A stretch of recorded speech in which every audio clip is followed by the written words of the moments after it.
going to be on BBC now. 16 millions of people are going to 60 watch million us. people watching. We're going to announce some important news to the world. Exactly. Sanel is here. Russ, will you be able to see if people that watch the live stream are asking questions? Set it up that way. Like, set it up in chat. No, just let me know if there is a question, Yeah, and then we would have to have chat function going for them to actually put a question on. we could do it. Yeah. If it doesn't bother you. No, not at all. One click, that's it. So Fabio, tell me, you said it will be like 45 minutes of us talking? Yes. And then then 15 minutes of audience questions, of if there are questions from the online audience. Okay.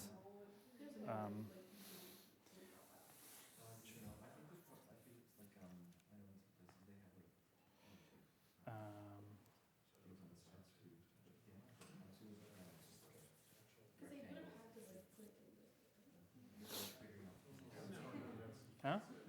We haven't started yet.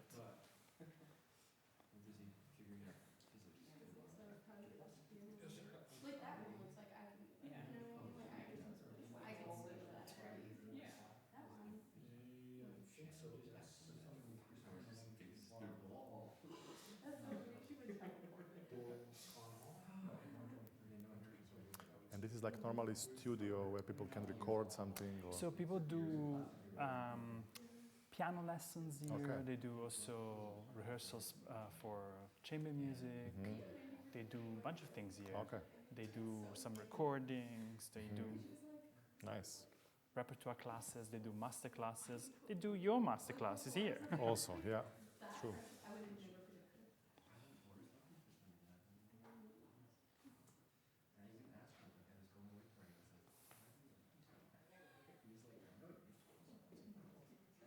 More students are coming.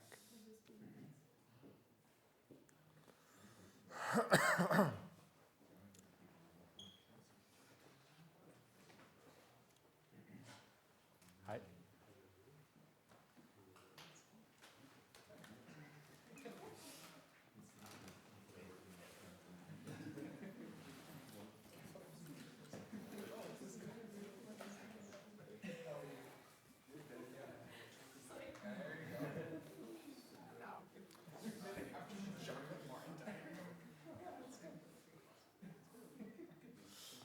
Maybe what somebody can do is to, with a normal phone, later just do like a short video of us doing this. I don't know if we have somebody maybe from the students with We the can also take some photos later when we do the reception. Yeah. Okay. Or we will have anywhere this material. Okay. Because I want to do later one movie of my autumn career tour, Yeah. where I want to put the inserts, what I did here and there and yeah, sounds everywhere. like a great idea.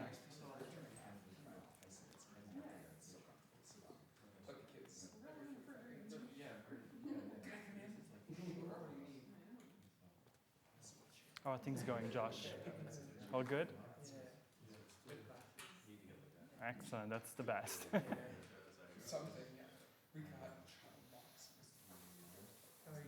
Good, yeah. Good classes, good students.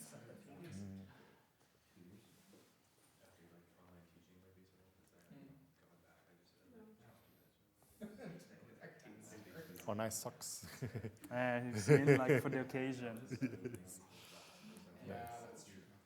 I also had finished all the other ones, so it was like either we do the musical ones or. Yeah. Okay, great.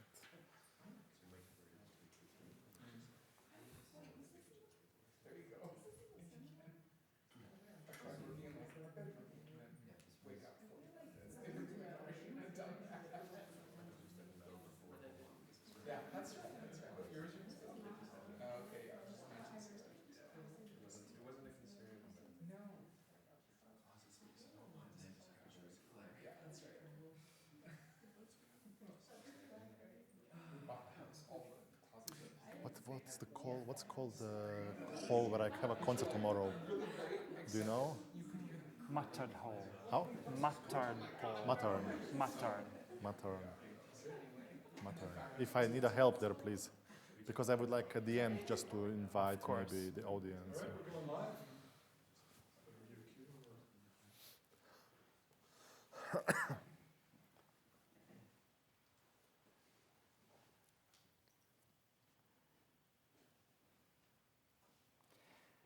Good afternoon, everyone. Welcome to Questions About Music.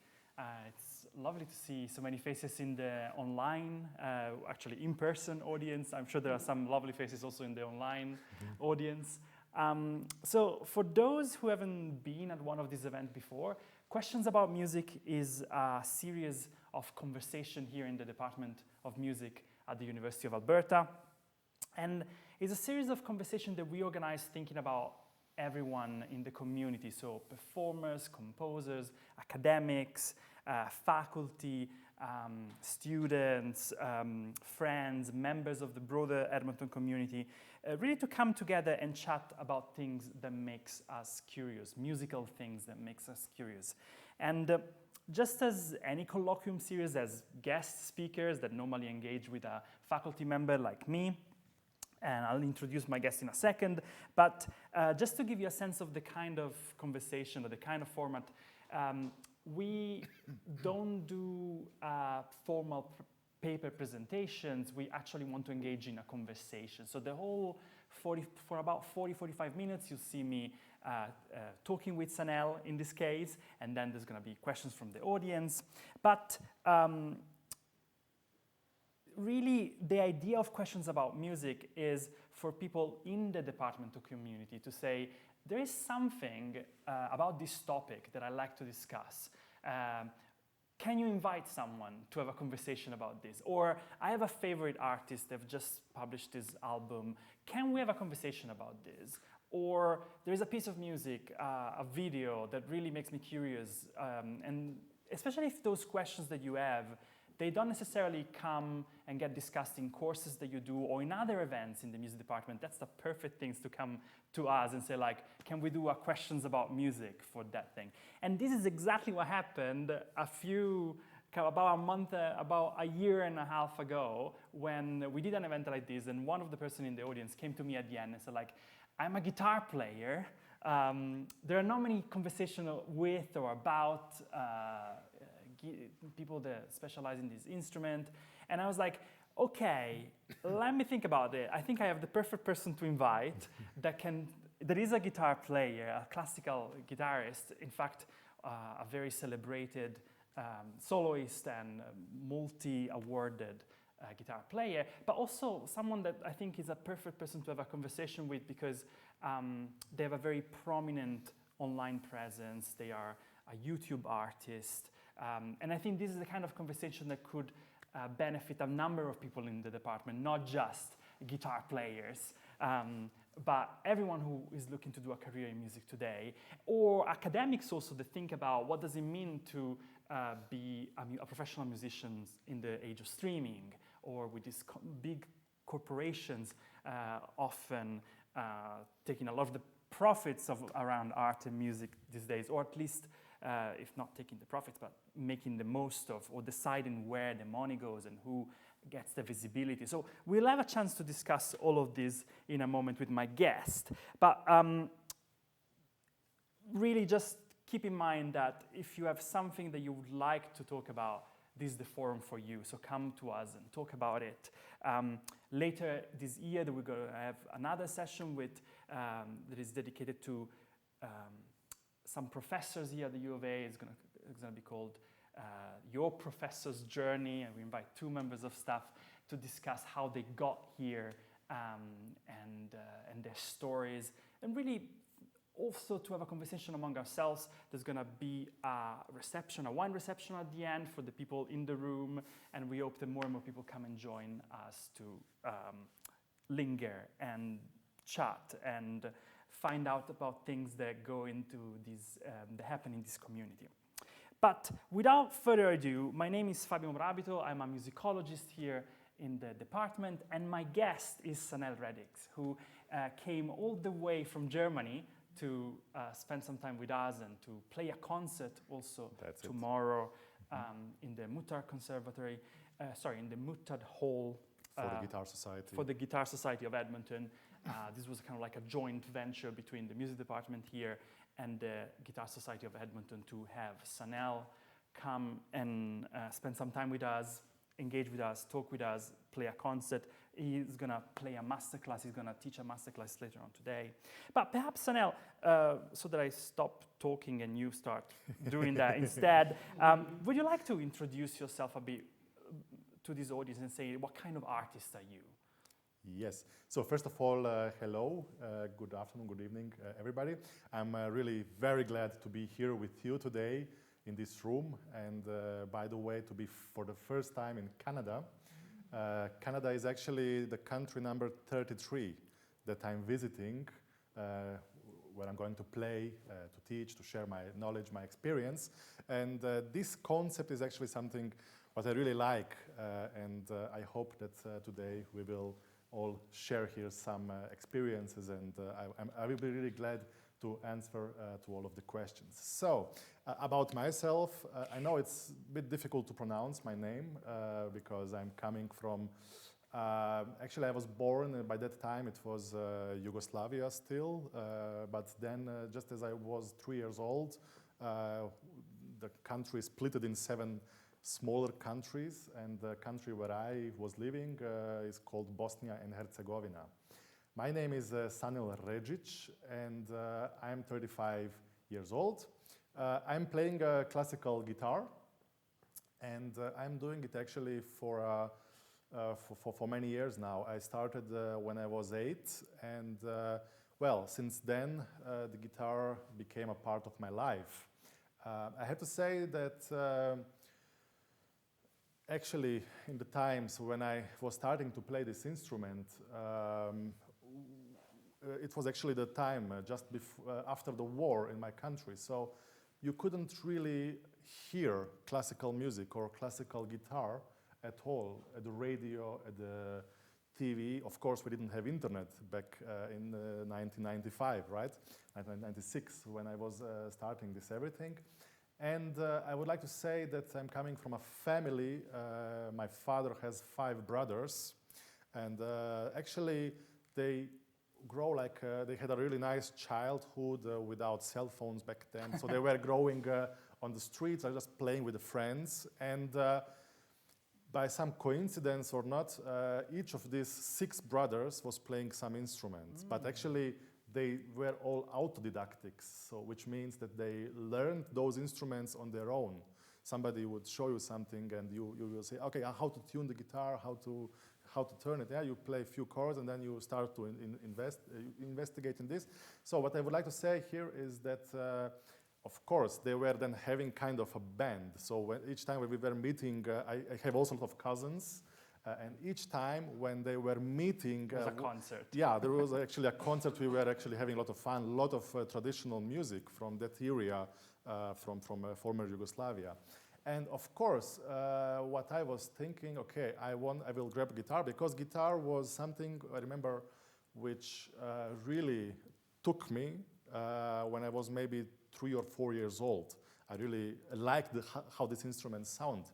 And you know, my idea was, of course, that I will go once when I grow up, when I'm 7 or 8 years old. I will go to the music school, and I will maybe learn there some chords. And once when I am a teenager, or once when I really grow up, I will be fancy playing in front of my friends, or doing some popular music for people. But this was everything, as I said, in Bosnia and Herzegovina. And when I was 8, because you can, in Bosnia and Herzegovina, the music actually concept, this concept of music schools is very complex. You can start only with 8 music school, because it's running parallel, it's running together with your primary school. So if you start with 9, you count as old. So you Too cannot late. really, yeah, but you are too late for the music school. Probably Right. you can learn it privately, but you are late for the music school. Ah. And the system is really tough. I remember that we had, as a kids already, like twice a year at least, real exams where you get a score, and if you are not good, if you don't get a good score, you are out from the school. So of Right. course you are trying all the time Yes. to be better and better. And the thing is, what I would like to say here is that with 9 or with a 10, I listened to some recital of one older colleague of mine from the school playing guitar, classical guitar, so real classical guitar pieces in the concert, in his recital. And this was the first time when I heard what is it actually about, how does the classical guitar sound. So this was the moment where I decided to become or to try to go in this direction. Maybe with 12, I said to myself, okay, I really want to go to follow this dream. I want to be a classical guitarist Wow. for my life, yes. Early on. Yes, and so the thing is that I was doing my primary school, we call it in Bosnia secondary school. Sure. Like here is, I think, called the gymnasium or In different places called different high ways. school, I've probably. stopped counting which country yeah, so does probably, what. probably here it's called high school, yeah. And then when you are 18 or 19, then you finish your high school after 12 years of school, of going to school. And after that, yeah, I said to myself, okay, I'd like to go to study guitar. And I had 3 possibilities. One of the possibility was Chicago, to go to United States, because I knew English. I was learning English in my school, in the school. Second possibility was Maastricht in the Netherlands, because also you can learn there on English. Right. And third possibility was Weimar in Germany. And the thing with Weimar was that I had to learn a German language, which I couldn't say a word. So I said to myself when I was 18, okay, now it's the best time for me to learn a language and to go to try to enter the school. Of course, I was in Weimar 2 years before, so when I was 16, because there was one big competition. Right. And I saw how the city was, and I felt in love with the city.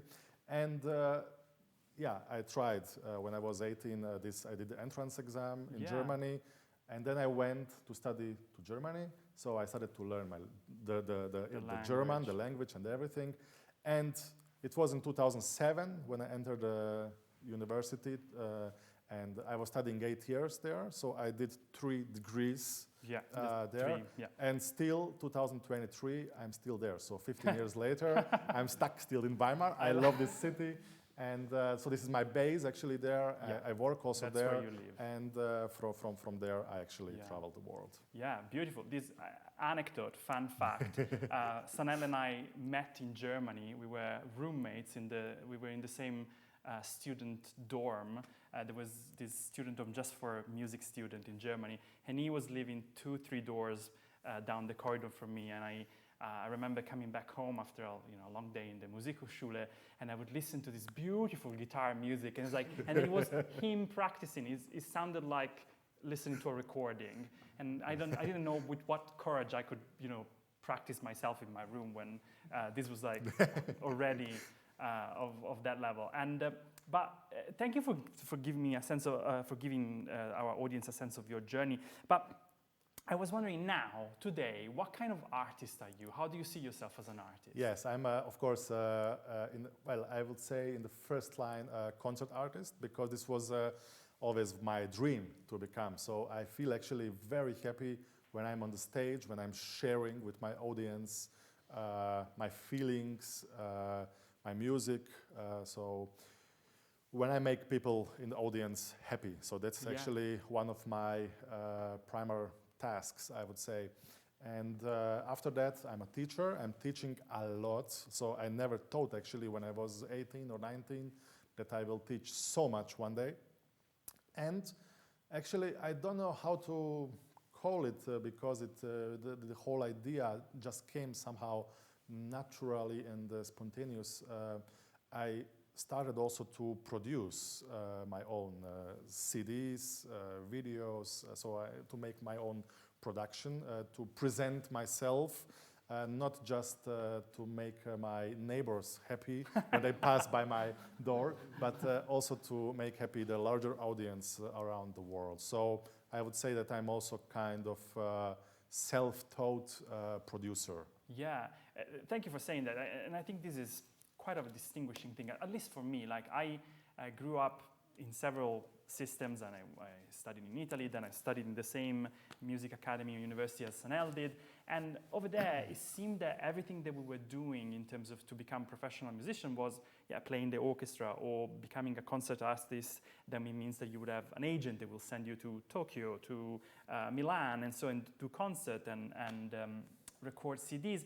Whereas Sanel's journey becoming someone who self-produced his own music, I think for me was something that no one else in my year or kind of like my cohort of students did at the time, surely. And for me, now maybe people that are used with the pandemic, after COVID, everyone has been sort of recording themselves and doing this kind of activities. But you started before, right? Yeah, way before. Way before. Yeah. What prompted that sort of like that interest in learning to produce your own videos? And when we say self-producing, Sanel has this incredible YouTube channel. Just to give you a sense, probably there might be 90 different videos of him playing. So there's an astonishing amount of repertoire that Sanel has put out there, and not just classical guitar repertoire that many other concert artists do, but you're also the author of transcriptions, and so it's quite a voluminous amount of music. There's a lot of music played by Sanel out there. So can you tell us what prompted you to go in that direction? Yeah, sure. So I'd like here to come just a bit back. Sure. Again, I will go back to Bosnia, back to my beginnings, yeah. And of course, I was dreaming once to have international career, to travel the world, to play, to practice, to learn things, to share things, my knowledge, of course. And one of the possibilities which I saw that can bring me there were the competitions, international competitions. So actually, when I was, I think, 15, 16, I won my first international prize at one competition, and since then, it was back in 2005, so my international career started to roll. I will call it this way. Yes. And one competition after another, I started to enter bigger competitions. I started also to win the prizes. Of course, you don't always win, you fail, but I will not call it fail. You learn out of this, so you prepare better yourself for the next one. And because of those competitions, of course, I had to learn one huge amount of repertoire. And I was learning always new pieces, new things. Sometimes I would learn just a piece for one competition, which you'd never need again, actually. Probably some modern music which you even don't want to play in the concerts, that maybe public doesn't want to hear. And because competition requires certain specific... Competition requires it, yes. So I thought at the beginning, maybe it would be pity just if I play this amount of repertoire and if I just do it for myself. And I came up to this idea to start to record things. So actually, talking about the YouTube channel, I have my own YouTube channel, I think, since 2006. And the very first video which I have there was recorded with some camcorder, so some very little camera. I remember I was invited to Bulgaria, to the country in the East Europe, and it was some kind of guitar festival. And my teacher recorded this, my guitar teacher by that time, he recorded with his camcorder this concert. And there was a piece, I was 18 by that time, there was a very difficult piece called Capriccio Diabolico by Italian composer Mario Castelnuovo Tedesco, which I played. And I liked this recording, so I say, okay, I'd like to upload this and just to see what will happen. Maybe 5-6 people will see that. And you know, back then, 2006, it was just the beginning of this online era. I think YouTube was invented in 2005, in March, April 2005. So just 1 year after that, this was happening. And then I started to have to become emails from all over the world and comments. So I was like, okay, this is very interesting. And then when I went to Germany, when I went to study 2008, 2009, 10, I started also to record with the same camcorder which I had back then. I started to record myself. I have even one recording, it's on YouTube, from this room, from this dormitory from Germany. And, but people actually, it was... I hope there's not me no. practicing in the background. And the thing is that, back then it was really with a very pure lights, and it was actually not a really high quality video. So I thought, okay, and then more and more people started to upload some videos which were recorded with the cell phones or just like very simple recording somewhere from the public where you cannot really understand what is the person in front playing. So, and I remember we had at the Hochschule in Germany, we have a very good professional studio. Yeah.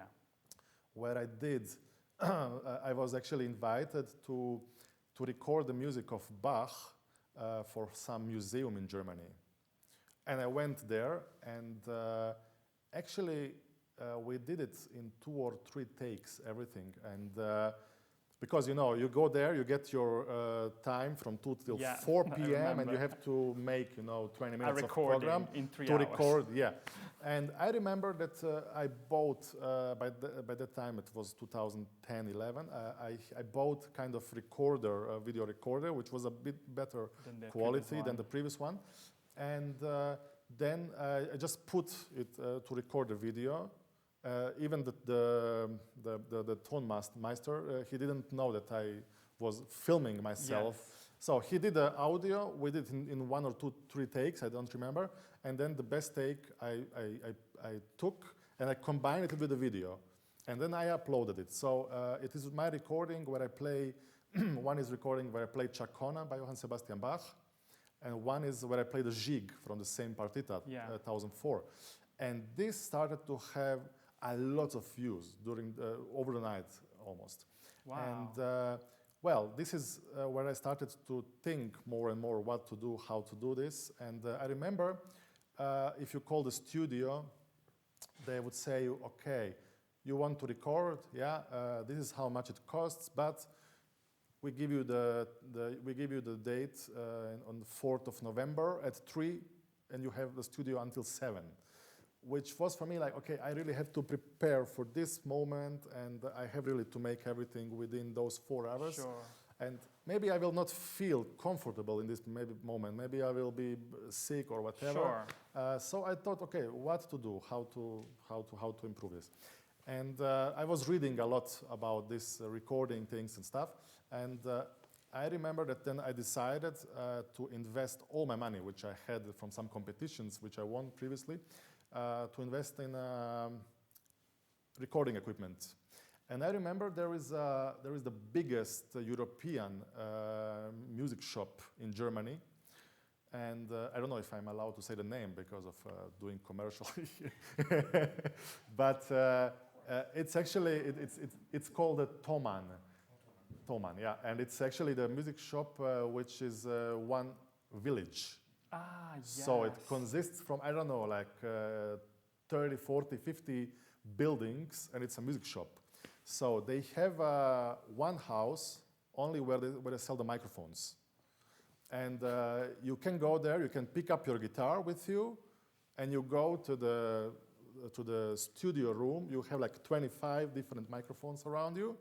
You have the headphones, and you press this microphone, you play, you see how it sounds. You press the next one, oh, okay. You press the next one, okay. Oh, this one sounds good.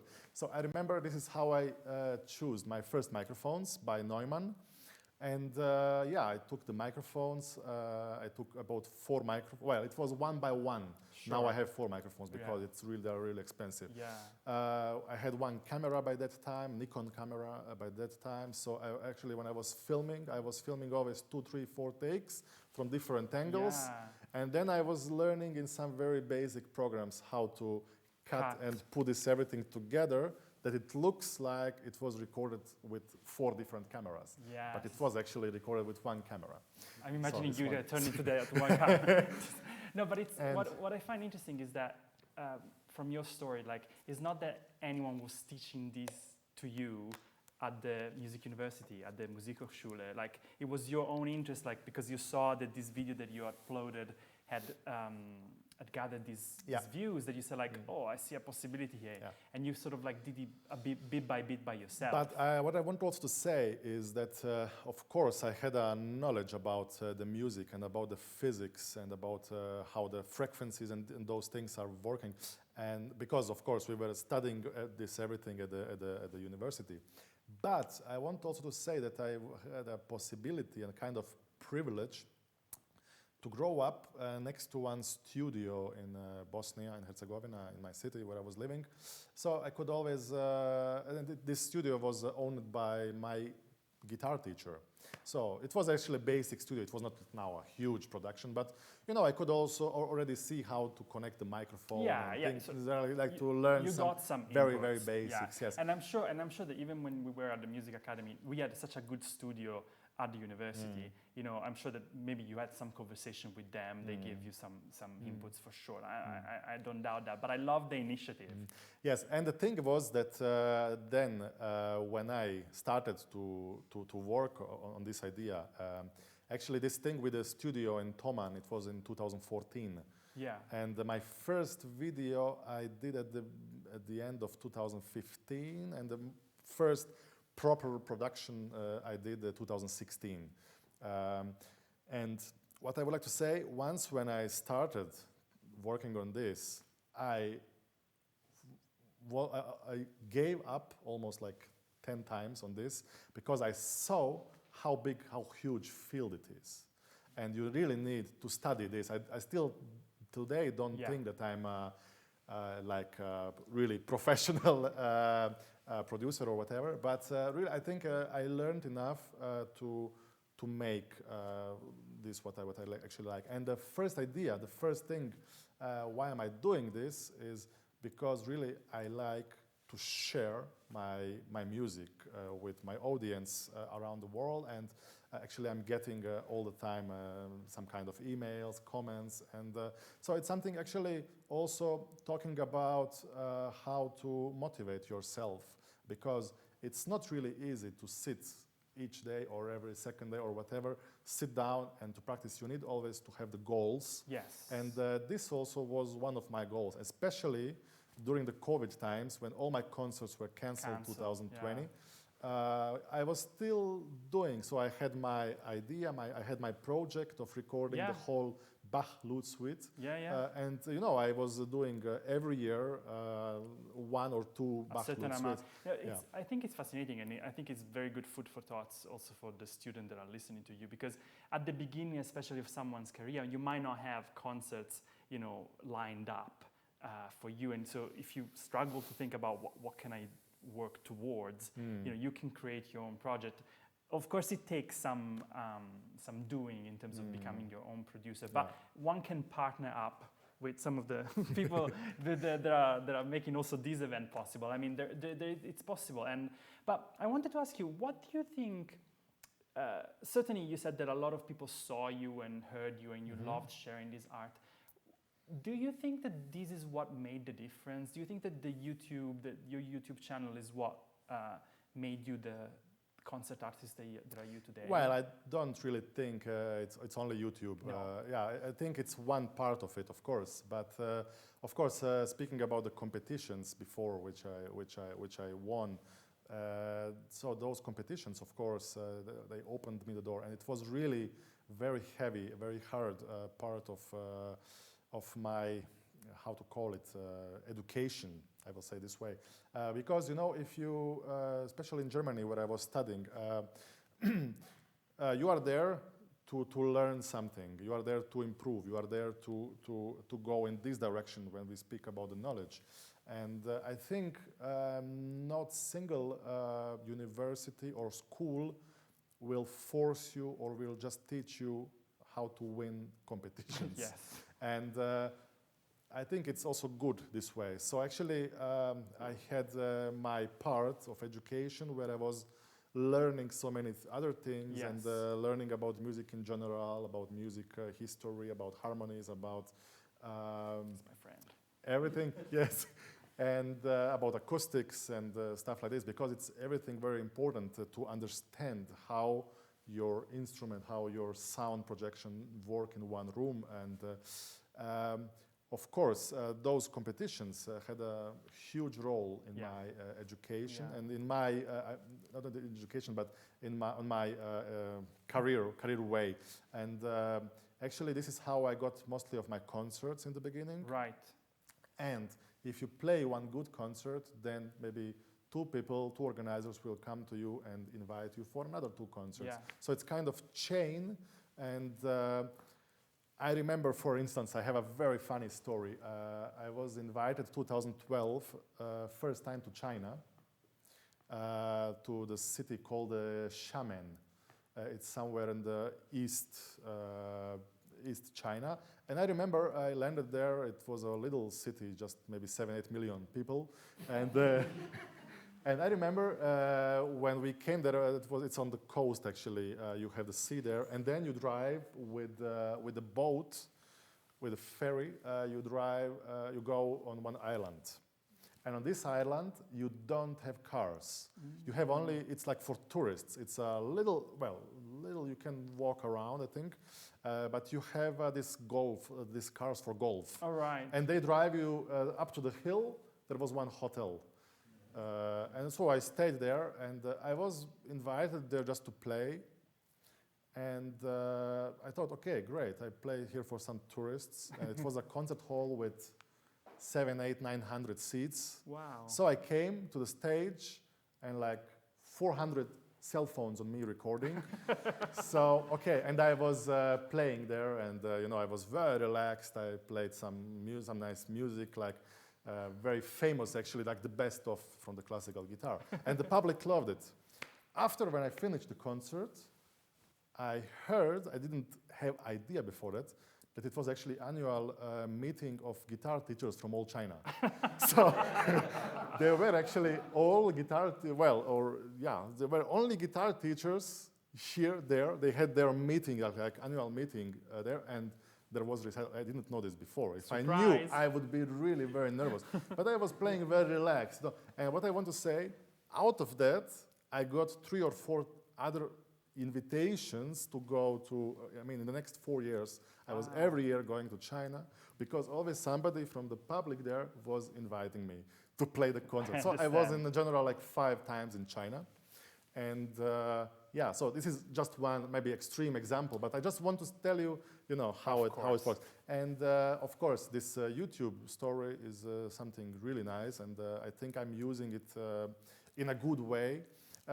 What's a good way? Of course, one thing what I don't want is I don't want to make some content that's maybe, that it will go in some other direction. I like to stay very professional and to stay and to actually follow my primary idea of bringing some guitar repertoire, which is very important, on my way, how I play it, on the highest possible, which I know how to make, on my highest possible way, to bring it to my audience. Right. And I know people write to me if I play some suite by Johann Sebastian Bach. Oh, this is like my favorite, or I think this is the best interpretation, or this is something which I can refer to, which I can actually use. And sometimes I also hear comments when I meet some guitar teacher that he used it as a reference with his students. Amazing. So I think it is the good way. And another thing is that I get many private students through this. So people contact me because they want to learn from me how to play something like this. I have a very funny story here also. I have so many stories, but if I talk too much, please interrupt me. I will do, don't worry. I have a student since last year, since September, so now we work for 1 year. He's 64 or 65. Right. He's a German guy. He played he played when he was young, and then he stopped 30 years ago. So he didn't play for 30 years. And then there is a piece, like a really classic by Johann Sebastian Bach. It's called Prelude, Fugue, and Allegro, 998. Which you recorded. Which I recorded, yes, and which I have as one video. Yeah. And he contacted me, I have this email, and he contacted me, he said like, you know, I listened like to 20 recordings, and I think your interpretation is the best. Wow. And you know what? I want to learn it from you. So I was like, okay, good, okay, let's meet this guy. And then he told me that he didn't play for 30 years.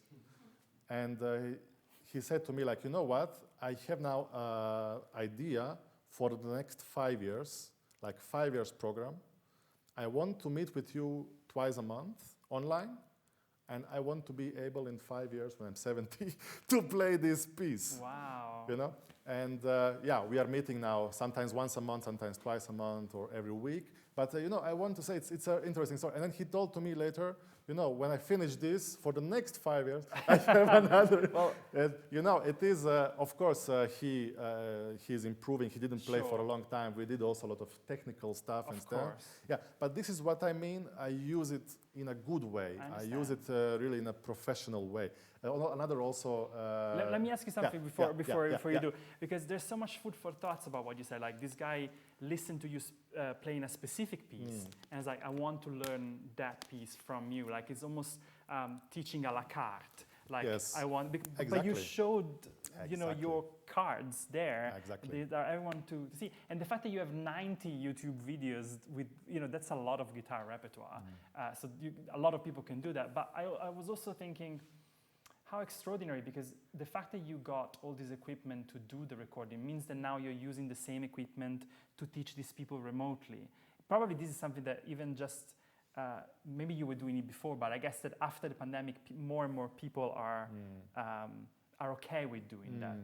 Do you have a lot of students that are not, that you don't meet in person, but that you teach remotely? Yes. So this is also one of the things which actually also have to do with this YouTube story. Right, go ahead. But before COVID, I knew some teachers which they were doing online lessons, and I was like, how can you teach online? You know, you need a person here next to you, and you need, you know, to touch and to control and to make the hand, you know, it's not like this, it has to be like this. And you know, I feel like if we speak about 2018, 2019, in sense of teaching online, I feel it was like 5,000 years ago. And so everything what happened, you know, I couldn't really imagine to teach online, yeah? But with this COVID thing, unfortunately, we were actually forced to do it. And then I started to think, okay, what is the best way? I don't just want to put my tablet there in front of me and then just to play and you don't see me or whatever. I started also to make a totes there, and then I use external microphone, external camera. I have my studio monitors when I listen to them so they can hear me very well, because I have a microphone which is actually, it's a good microphone. It's for podcasts, like for talking, by Shure. And so I started to teach more and more, first my students, but then I started to get requests from all over the world, from the people that want to learn from me, like this story from Germany, from the guy. And so I teach now a lot actually also online. Actually, I work quite every day, also Sundays, Saturdays and Sundays. My wife is not happy with this. And the thing is that because the time difference as well. Yeah, also this. But you know, I want to say one thing here. In a difficult times, like we had in a COVID, this is something what I learned out of this, is that we always try to find the new solutions, like how to help ourselves. So we get actually, we get very, as a human, we get very, how to say it, like with new idea, we come up to new idea. Inventive, thank you, yeah. We get inventive. And when those difficult times are over, we actually keep those things which we were using during the difficult times. So actually, this thing with online teaching now remained for me. of course, we now all have, again, concerts, and we go back to work, and we are allowed to meet and everything. Of course. But this online thing remained. And you know what? I have, for instance, also one student, private student that I'm working with. He's from Seattle, from Washington State. Right.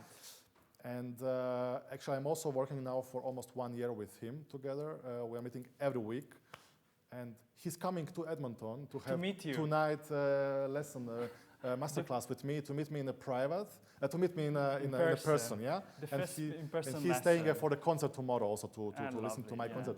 So there are actually plenty of those stories where I think Yes. I use this technology and those things in a good way. Yeah, I see what you mean with a good way. positive way. You know, I was also thinking while you were talking about J.S. Bach music that you recorded and the lute suites that you transcribe and the chaconne that you transcribe. You know, this is music that is very readily available from so many different guitar players. And I'm a viola player, so there are so many recordings of Bach solo pieces for viola as well, like for cello, like solo Violin, piano of pieces, course. violin. You know. But I'm thinking how many of these recordings are also available as video recording. I don't think that is quite the same. I mean, there are some artists that make a point about creating video recording of themselves, but in my experience of exploring this repertoire, I tend to see more like what looks like trailer-like.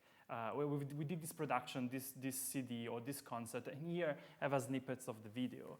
But you have the whole piece Yes. video to you, so people can actually watch you play. Yes. So even that, as a pedagogic, if someone is interested in looking at you, watching the video of someone play is something different from listening just to the recording. I think that's I want also to say something here, Go right ahead. because my first like serious production with my equipment, so by that time I had 4 microphones and 3 cameras, same cameras, and yeah, I already started to, no, I actually already learned many things because many things are available also nowadays online. So I was reading constantly about this and was trying some things out. So because this Chacona from 2011 was very successful, it was the most successful video on my YouTube channel. Right.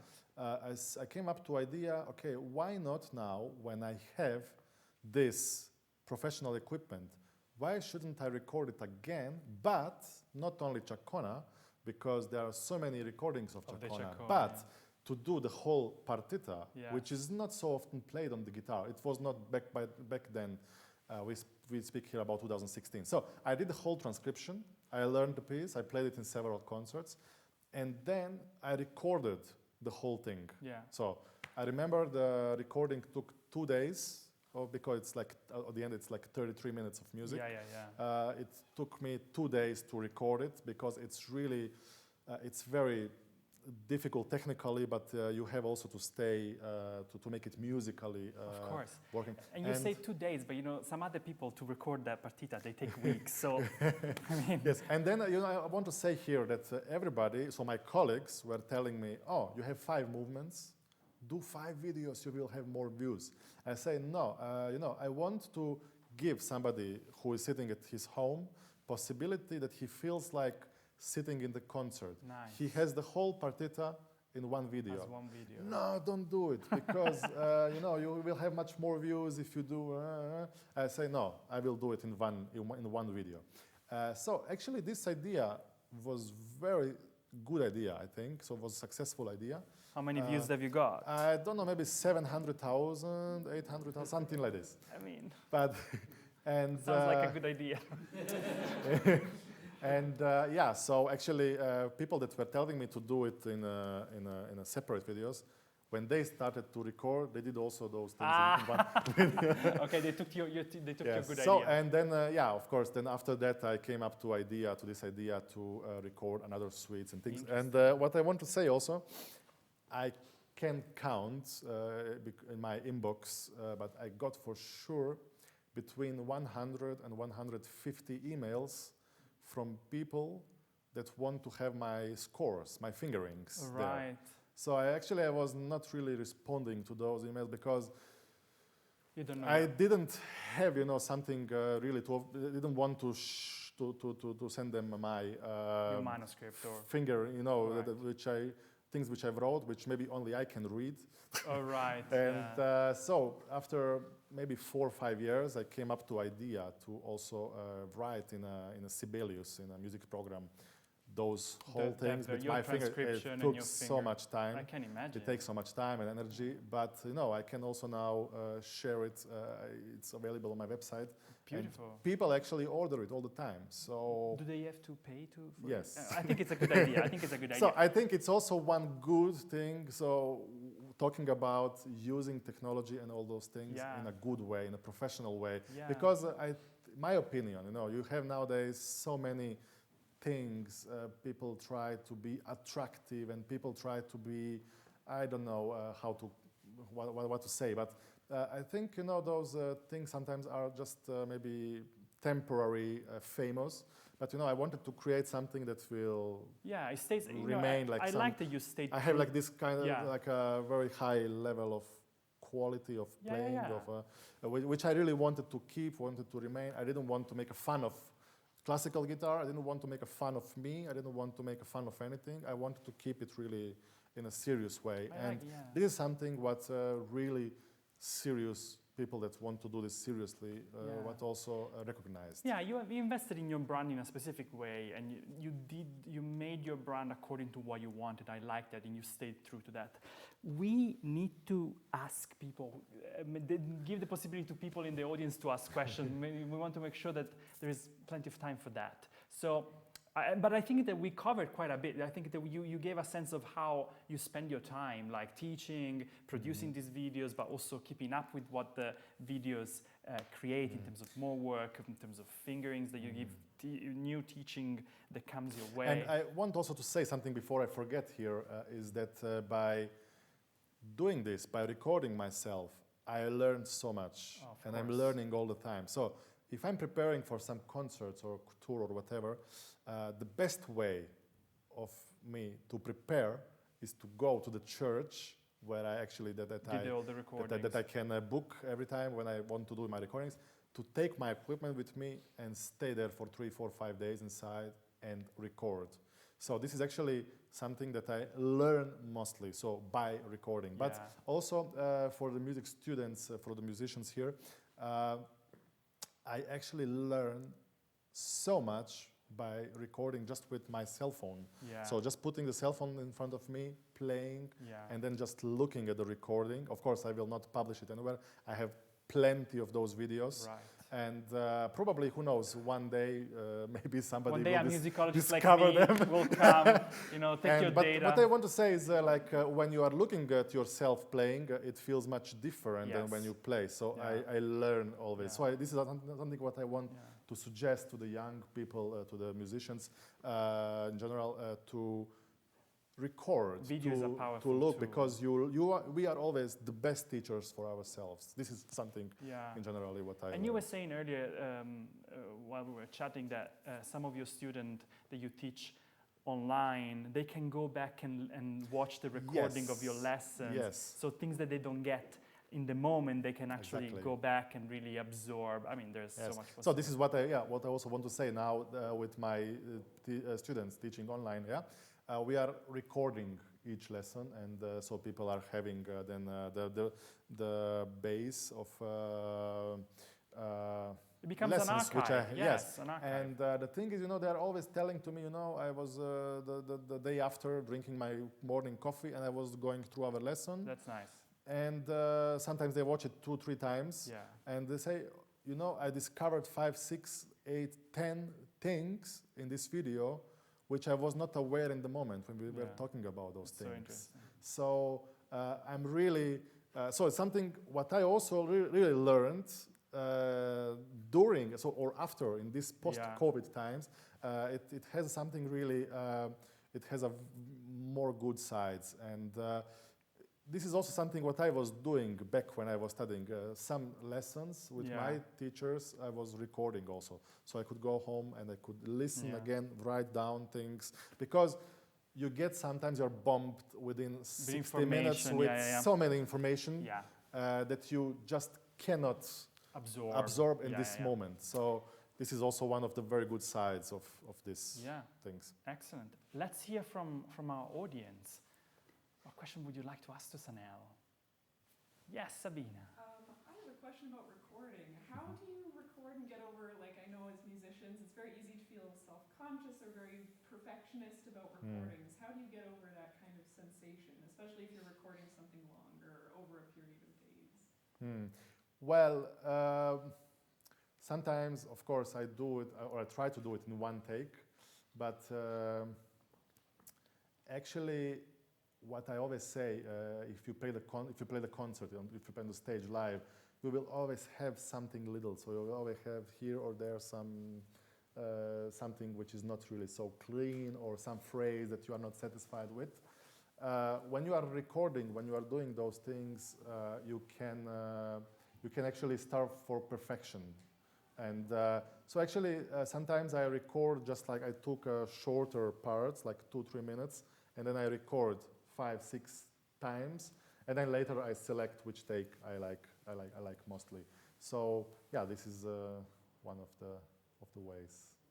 Of course, at the end, when you see the whole video, which is 30 minutes long, 35, 33, it looks like that it went all in one take, but actually it took sometimes 2-3 days to record everything. Because, as I said again, if you do it in one take, you can do it. I can do it, of course, but you will have few notes which are not perfect, that you are not happy.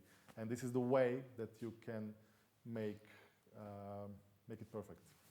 So basically, you can be a perfectionist with video. Yes, and I don't think it's a bad, because it's a kind of reference that remains, that stays. Of course, all the CDs that are produced for the big companies or whatever, they are also all not recorded in one take. So they are all recorded in different takes, and somebody was sitting there, was editing this, even much before, when they were doing those tracks, when they were cutting the track and putting the track together. It It's amazing. So yeah. Josh, you wanted to ask? So as a career performing musician, what would you say is your primary source of income? Oh yeah, well, primary source of income is for sure teaching. This is how I pay my bills. And yeah, so it is probably also possible to live only from the concerts, but it might be very risky. So I know also some musicians, also some guitarists that are living from the concerts, or that were living from the concerts, but you have always a kind of, it's always risk that maybe you get heard that you maybe have some an injury. Injury, yeah, thank you. That you cannot maybe play for 1 year or several months or whatever. So it's always good. So this was also my idea when I started back in 2012 to teach. So yeah, and I think now it became always more and more and more and more, so that it became now my primary source of living. And I love it also, you know. By teaching, I learn also so much. So it's all the time, it's one process, So which true. I have a feeling that's still growing and growing and growing and growing. So. And also, you know, you get paid by YouTube, right? Like. Yeah, it's not so much, it's a little bit. So Right.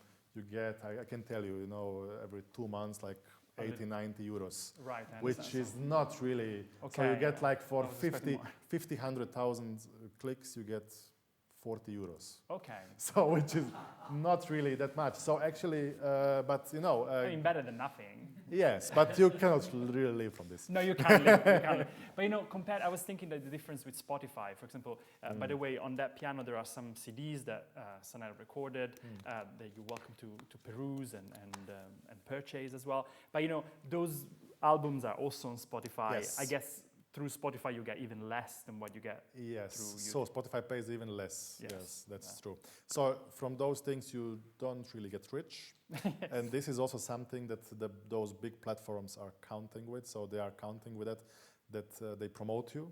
This is also true. Yeah. But you have to find another ways how to get the best of it.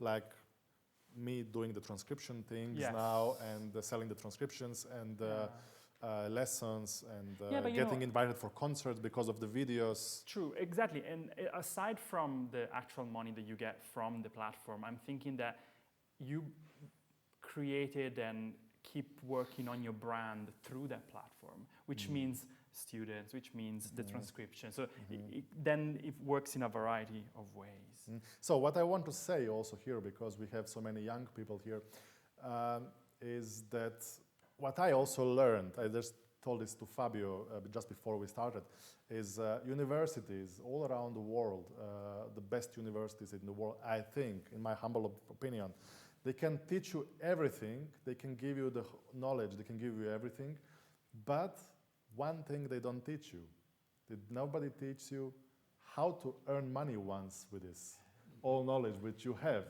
So, and the thing is that we have always to be inventive, we have to be creative, we have to find always the ways. And also another thing is, which I also learned, is that nobody will come to you and pull you and say, come play in my concert series.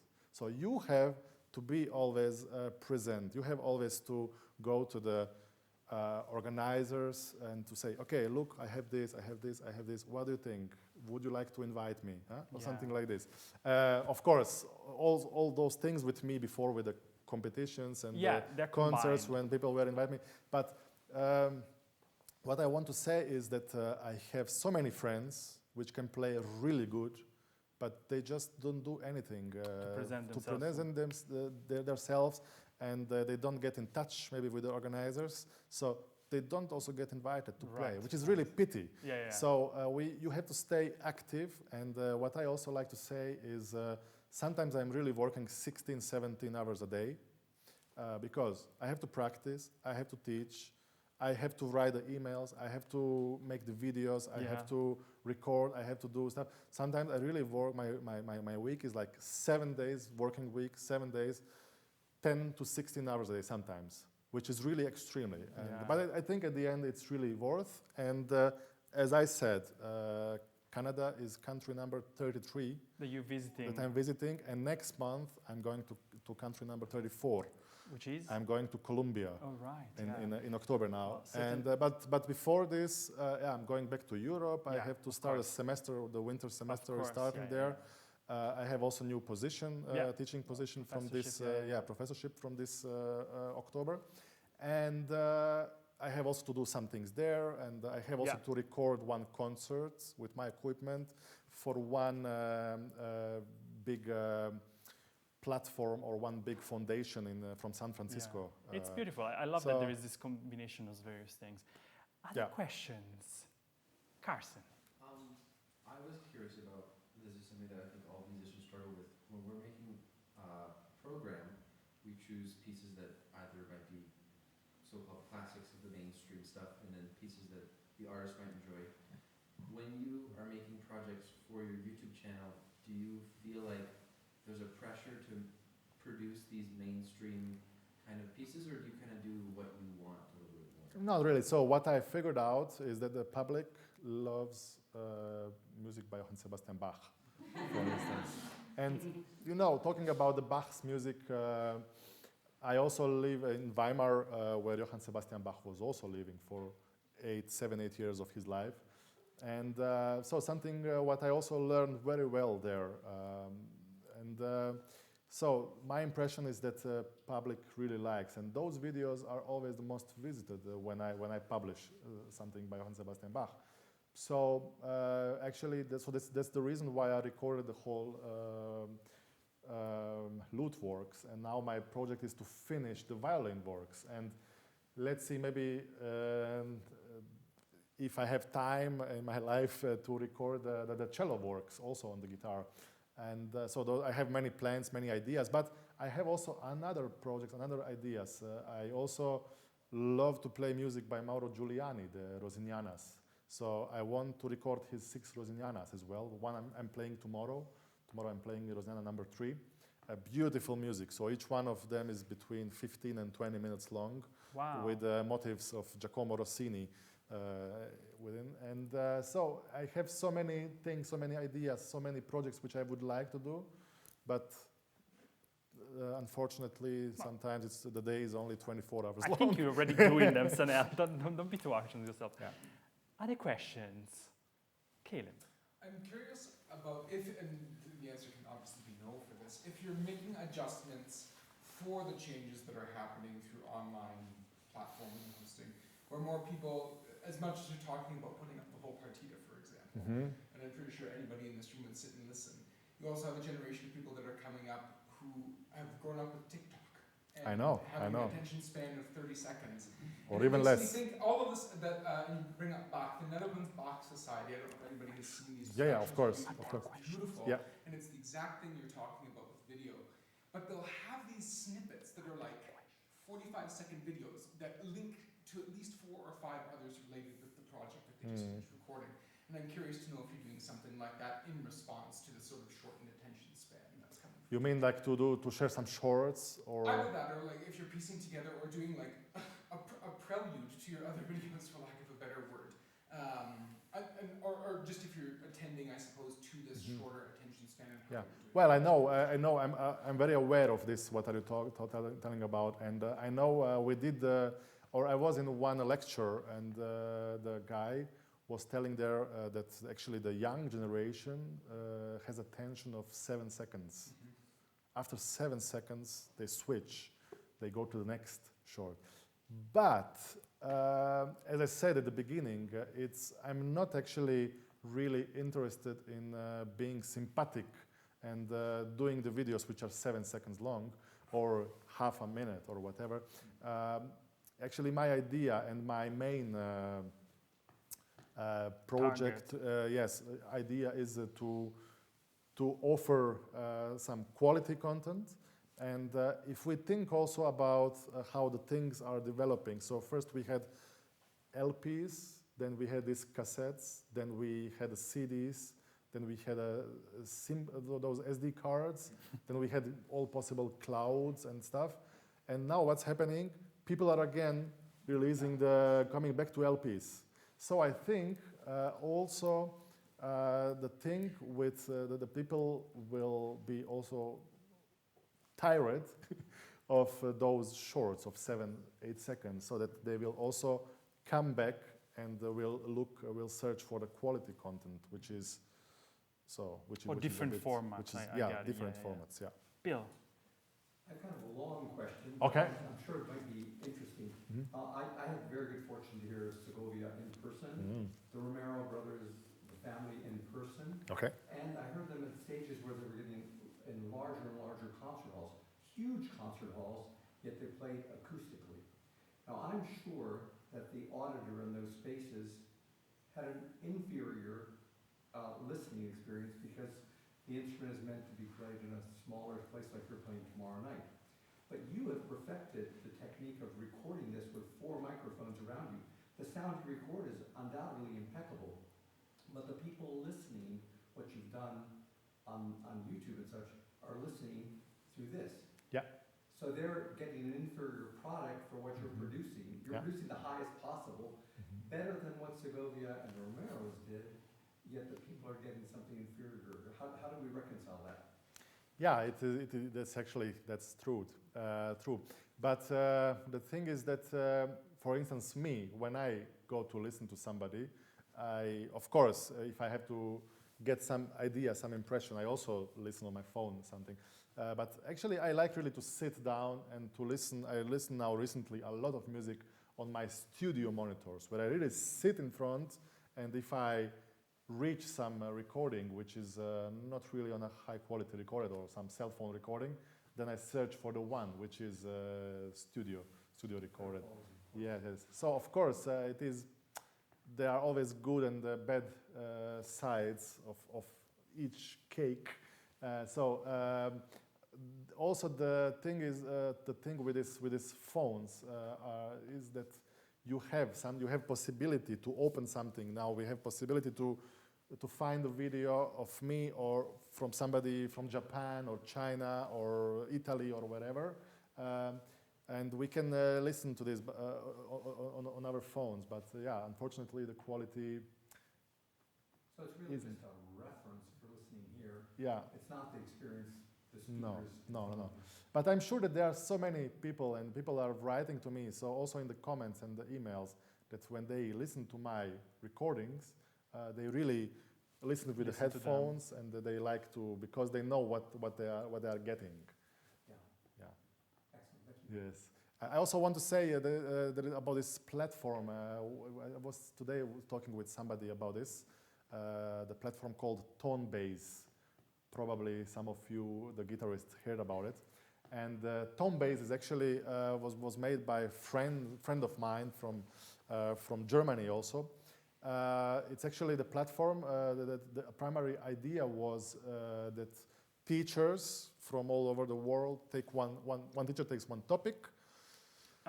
Yes. Speaks about it, teaches. So that's quite a kind of a masterclass. Yes. And they upload it there, and then they actually give the possibility to the students around the world to learn from the best teachers. Interesting. Which means you have one very good teacher in US, let's say, and you have one student somewhere sitting in China or somewhere in Russia or somewhere in Spain, or he cannot maybe afford to go somewhere to study with him, but he goes in front of computer and it's very successful platform. But 2016, I was asked by a friend of mine, by Igor, who started this platform. He was studying in US, in California back then. And they got some grant to start something, so they started this. And he asked me and 9 of my colleagues, so similar age, and he asked us to pick up 3 topics and to record with the idea was to record with a cell phone. So you put the cell phone in front of you, you play, you record. So 9 of my colleagues did it with a cell phone. And you? And as I had equipment, I did it with 2 or 3 cameras in my flat with the microphones. And Igor said to me, oh, stop now. We forget about the cell phones. Everybody who has now to record in the future has to do it professionally. He has to find a way how to do it professionally. So you're setting the standards. I did the standard. And the thing is that then he was sending my video as a reference to the best teachers in the world. But I was like, okay, if I knew that this will happen, I could at least, sit and write down the script, what I will speak. Because, I was speaking about Heitor Villalobos Etude number 1, and I was so it was a kind of a lesson. Kind of a lesson, but kind of like now, you and me, a conversation, kind of conversation, improvisation. And I was like, later when it was done, I was like, okay, I could have tell this, I could help this, this and this. And now he's sending those videos to the best teachers around the world. I saw a question from Brian. Yeah, just quickly, I was curious. I mean, you're clearly very intentional about how you record and put these together, the technology you use. You mentioned YouTube as an outlet for having these videos hosted, but as we know too, these platforms change and it can be sold off or it could change. And I'd be curious to hear about your own storage procedures. I imagine you have more videos than the ones you put up. How do you maintain this collection that goes back to 2006? And yes. Yeah, and how do you? Yeah, I have actually many hard drives, which I hope that they will survive also in the future. But of course, this thing with YouTube, it's kind of archive, kind of the base where I have. I was thinking actually about this, exactly about this thing a few times, and well, if it happens one day that those videos are not online anymore, or that something happens with this, I have them secured. And yeah, of course, I have also hundreds of DVDs from my very old recordings and concerts from 2005, 2006, 2007, and of course many of those videos are also not published. Is there anything you keep on your own website as like you have to pay to access, kind of like your your fingering transcriptions that you have as well? Or? Yeah, actually the videos no, but just the fingerings, the transcriptions, yeah. We're almost towards the end of the time that we were allotted for this, but I can take another question if there is a burning thought. We can also continue some questions over the wine, of course. There's a Jane. Go ahead. Yes. My question was just, as you did like get started in 2006, it was kind of a different era Yes. than it is now. Yes. I don't think if I used a camcorder and like just recorded myself like in my dorm room, that would like maybe it would go well. Would you have any suggestions for the people in the crowd who are like might look at getting into this in like how YouTube has changed? Yeah, like today, what would you do if you were like 18 again, but right now on the platform? But right now, yeah, so that's a very good question. So actually today you have many pretty available or cheap possibilities of buying a microphone, buying a camera, which is not really like the best but or the most expensive one, but which gives pretty good quality to your end. And so I think definitely what I would do, or what I wouldn't do, is to record with my camcorder, my old camcorder. But you know, just speaking about possibilities, today the girl from the Guitar Society, Valentina, I asked her to do some video when I had one recital this morning, matinee recital, and she had iPhone, the same one like I have, like 11, like 3-4 years old one, and I said to her, please do one video or 2 videos of me, like, because I need it later as a short, because I would like to make one 15-20 minutes later of this whole tour that I'm doing now in autumn. And you know, I'd like to have just maybe 5, 6, 7 seconds from this thing which I'm doing here this morning, just to put in this huge video later. And yeah, she said, okay, yeah, should I do it this, like doing for story, you know? I say, no, you do it this way, and you do it on 4K, on 60 frames per second. And she was like, what's this? And then I showed her, you know, how it's very simple. Like you do you touch 2 things, and then she was, whoa, this moves, this the whole picture, the whole thing looks very different. So what I want to say by this is, probably you have this high quality recorder in your pocket. You don't know just how to use it, probably. And what I would do is I would just buy one. There is possible to buy one external microphone, which is possible to connect with the phone, and you put it just closer to the guitar, and you have already. Or whichever your instrument of voice. And you have already very high quality recording. So a way better, which I had back in 2006. So this is something what I would do nowadays.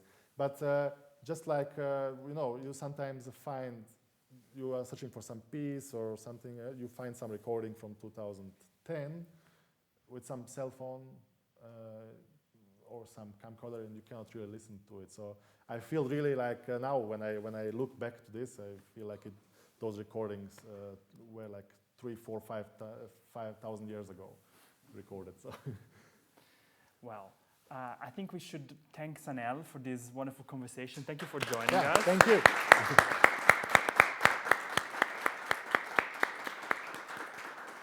And let's invite the public tomorrow for the concert. Of course. I will be very glad to see you in the public tomorrow.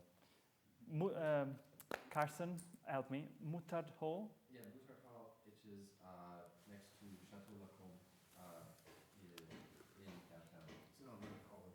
Yeah, Alberta College or Grand Community Alberta College. There's too many names for it now. Right, perfect. Thank you very much, and please join us for the wine reception. Thank Don't you. linger. Well done. Yes. Congratulations.